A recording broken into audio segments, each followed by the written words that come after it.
ورتل القرآن ترتيلا. Assalamu alaikum. In this lesson, we will be covering verbal errors. Our learning objectives are: what is the meaning of the word lahan in Arabic? What are the two types of mistakes one can make verbally?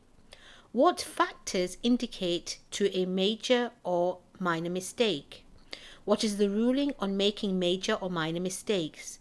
And identifying major and minor mistakes. So, what is lahan? Lahan are mistakes in Arabic. There are two types of lahan: lahan khafi and lahan jali. Lahan khafi are the hidden mistakes, which are mistakes made in the rules of tajweed. It is makruh to recite the Quran with lahan khafi.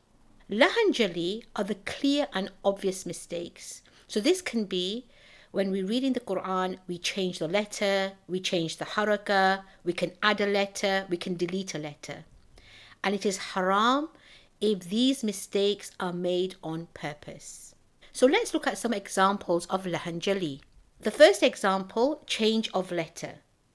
So we have the letter qaf on the word qalb, which means heart. If we read it with the letter kaf, the word is kalb, which means dog. Completely changes the meaning. Change of haraka. So in this ayah, وَقَتَلَ دَاوُودُ جَالُوتَ, and Dawood killed Goliath. If read as وَقَتَلَ دَاوُودَ جَالُوتُ, it would completely change the meaning, نَعُوذُ بِاللَّهِ, as and Goliath killed Dawood. So we have to be very careful with the harakas. And deleting or adding a letter.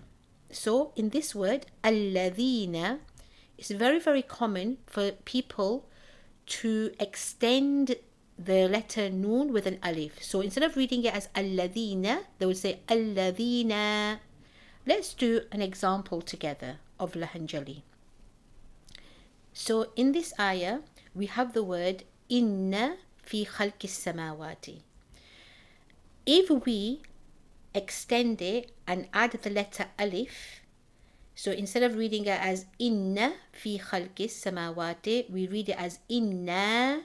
We change the meaning.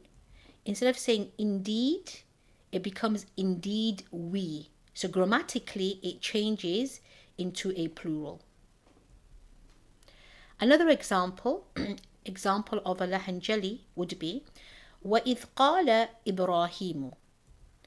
So if we read the qala as qala by adding the letter alif, qala means he said, but if we added the alif and read as qala, again grammatically we changing it from he said to them two said. So we're making it into a dual. Again, we can make the mistake if we, instead of reading it as qala and we added a waw and said qalu, then again grammatically we can change it from he said to they all said, and it completely changes the meaning. Examples of lahan khafi. Now lahan khafi, as you remember, are the hidden mistakes. So we will look at some words here to do with tajweed. So instead of reading min hunna, this is supposed to be read clearly as from previous rules. You know that this is the rule of idhar. The noon sakin has to be read clearly. If we read it as min hunna, then it would be a hidden mistake, which is makruh if you know the mistake and you do it deliberately. Another example, مثل الذين ينفقون. So from previous rules, you know that noon sakina is followed by the letter fa. So we have to do the rule of ikfa. We conceal the gunna sound in the nasal cavity for 2 counts. However, if we read it as yunfiquna and read the noon clearly, again, you don't do it on purpose, it's an accident, then again, it's a hidden mistake. However, I just like to clarify that many may feel that As this is not haram, it's okay for us to be able to make these mistakes. What we have to realize is a person will be judged as having sinned for committing these hidden verbal errors if they had the opportunity to learn the rules of tajweed, but they chose not to gain that knowledge. Because as you can see, it doesn't necessarily change the meaning, but we alter the beauty of the recitation. So what have we learnt in this lesson? We know the meaning of the word lahn in Arabic. We know the two types of mistakes one can make verbally. We know the factors which indicate to a major or a minor mistake. We know the ruling on making major or minor mistakes, and we can identify major and minor mistakes. Hope you have benefited from this lesson. Keep seeking knowledge. Ma'as salama.